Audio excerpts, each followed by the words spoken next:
કાજળ લહેરાઈ જવામાં લિજ્જત છે, અને ચર્ચાનો હો વિષય તો ચર્ચાઈ જવામાં લિજ્જત છે. સારા નરસાનું ભાન નથી, પણ એટલું જાણો છું ઘાયલ કે ગળામાં જે આવે ને ઉલટથી ગાઈ જવામાં લિજ્જત છે. પૂજ્ય મોરારી બાપુ જ્યારે અમૃત ઘાયલને શ્રદ્ધાંજલિ આપતા હતા,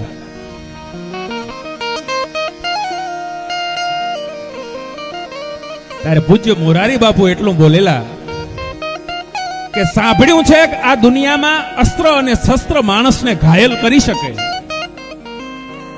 સાંભળ્યું છે કે અસ્ત્ર અને શસ્ત્ર માણસને ઘાયલ કરી શકે, પણ અમૃત કોઈને ઘાયલ કરે ને એવું તો અમે પહેલી વાર જોયું છે. અમૃત કોઈને ઘાયલ કરે એવું અમે પહેલી વાર જોયું છે.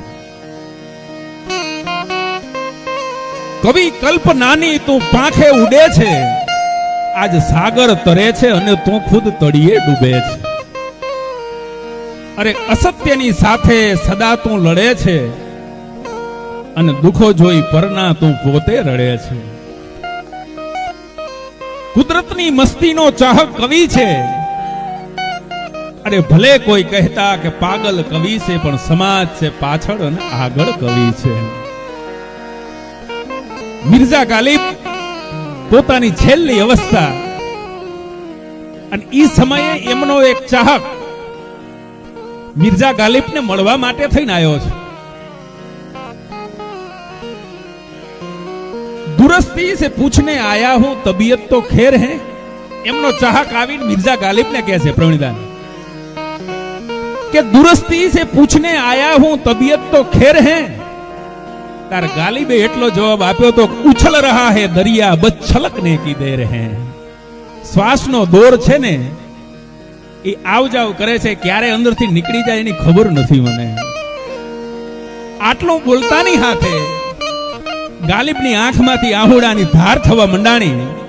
ત્યારે ચાહકે બીજો પ્રશ્ન કર્યો કે આપ તો કવિ છો, આપની રચના, આપના કાવ્યો, આપની ગઝલો તો જગતના ચોકની માલિકોરા અમર બની ગઈ. આપ રડો છો શું કામ?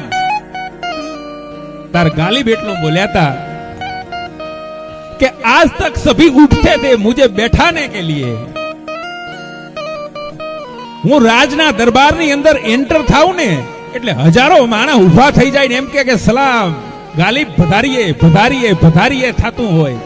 आज तक सभी उठते थे मुझे बैठाने के लिए, लेकिन आज सभी बैठे हैं मुझे उठाने के लिए. आज सभी बैठे हैं मुझे उठाने के लिए. અહીંયા તો જે સ્થાન લઈને આવ્યો એ સ્થાનની કિંમત રાખી છે. અમે માનવતા પૂર્વક જીવી અને ઇન્સાનની ઇજ્જત રાખી છે.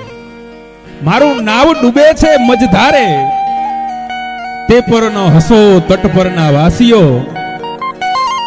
અમે અમારા નાવને ડૂબાડીને આવેલા કોઈ સાગરના તુફાનની ઇજ્જત રાખી છે. જે સ્થાન લઈને આવ્યો એ સ્થાનની કિંમત રાખી છે. અમે માનવતા પૂર્વક જીવી અને ઇન્સાનની ઇજ્જત રાખી છે.